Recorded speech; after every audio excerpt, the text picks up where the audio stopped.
And a real treat now for everybody listening live in the studio, our mate here at Talk Radio, John Culshaw, tip-top impressionist and genuinely funny comedy star. Hello, John. These are very kind things. Good morning. Good morning.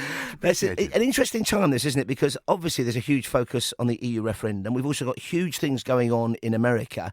As somebody with your incredible gifts and skill, how many new voices a year, roughly, do you have to work on? Do you have to prepare? I suppose that there's a handful of a good 5 or so. Sometimes more, sometimes less.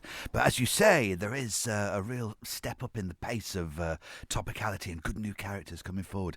There was a time when, Nick Clegg and David Cameron and so on, and it was a little bit, slower. But then are the posh boys tougher for you to do? Because they tend to sound a bit alike, apart from, say, Boris Johnson.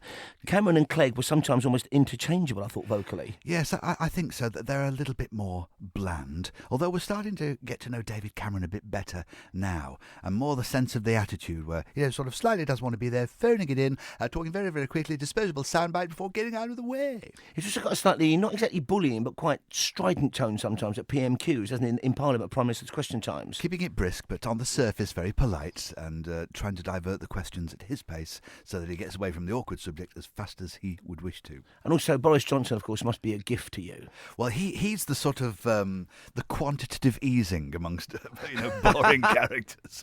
When you had Boris, that's all coming on. I think he's very aware of the sense in which he has this ridiculous expressive. I think his technique is to do a bit of that and to act like he's thinking on his feet, and he possibly is, but also he speaks much longer than Cameron, which again gives you less chance of getting questions when you're interviewing him. Yes, exactly. I think he knows exactly what he's doing with that. The Boris brand is that of the avuncular buffoon, and I'm going to play that for all of its worth. Blah! Where did this come from, this talent of yours? Because a lot of it is, from talking to you even now, it's about observation and it's about getting below the surface of people. Is that where it came from initially with you, or was it simply a vocal gift to begin with? I think I was just fascinated by characters. I grew up in Lancashire in the 1970s, and everybody at that time, all my parents' friends, seemed to be a bit like Fred Dibner. They all spoke in this lovely broad tone, sometimes on the border of being Les Dawson. And they were very, very fascinating to copy and very, very comforting. And I would just sort of copy little sound bites of them, just my parents' friends or people my mum played bingo with back in the day.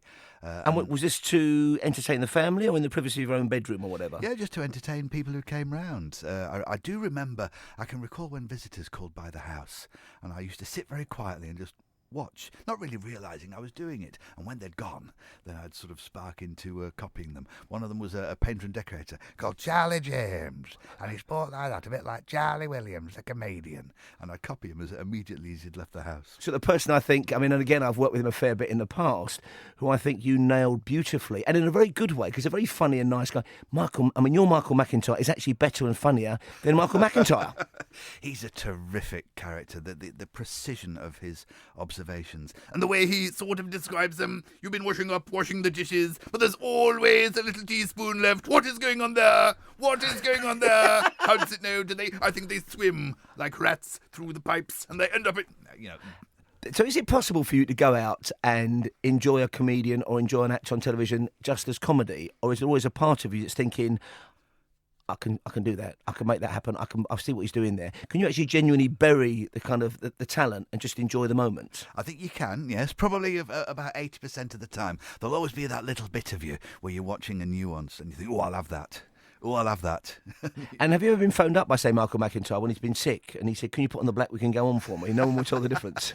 There was a time at a charity auction where he was conducting the auction, and he noticed that I was in the audience, and he says, right, I have seen you impersonating me. My grandmother thought it was me, but it was you being me.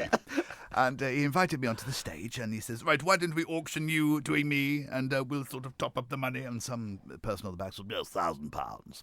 And that was that for the charity. I know, Michael, for £1,000 he'd have gone along himself, wouldn't he? John, it's been a huge pleasure. Thank you very much for joining us. Now, you're on in Salisbury and Cheltenham very soon, aren't you, I think? Yeah, that's right. The festival's going on there. So that's a sign that the summer's on its way when the festivals start, isn't it? Very nice indeed. And you tailor stuff locally for those kind of gigs, those kind of events? Yes, I think a little bit, as far as possible. The Cheltenham one is about how science and comedy works together these days. And Salisbury, the festival there, is more about Spitting Image, Dead Ringers, that side of things. Because talking of science, and again, he's not somebody whose voice I thought I knew until I heard you do him, Professor Brian Cox. Well, exactly, and this is to describe the science, because Professor Brian Cox is a university lecturer for a lot of the time in Manchester, and so you have that sense of education and capturing the fascination. Look up at something bright and point.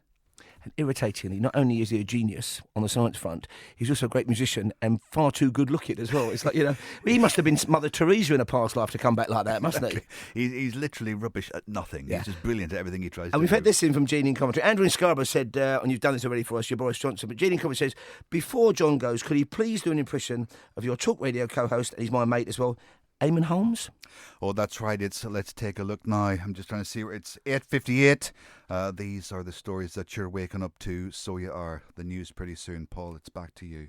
I would ask you to do John Holmes, who works here, but I know you only these days do celebrities. Thank you very much indeed. It's our mate John Culshaw. You can catch him in Salisbury and Cheltenham. Also, Newsoids are still around, of course. Oh, yes, that's later this year on ITV, yep. Fantastic. I'll come back and see us again, John, I would please. love And to. thank you very much. He was live. He was in the studio. He was fantastic. John Culshaw with me, Paul Ross, on Talk Radio. It is, as Eamon Holmes / John Culshaw was saying, 8:58. We'll get you talking.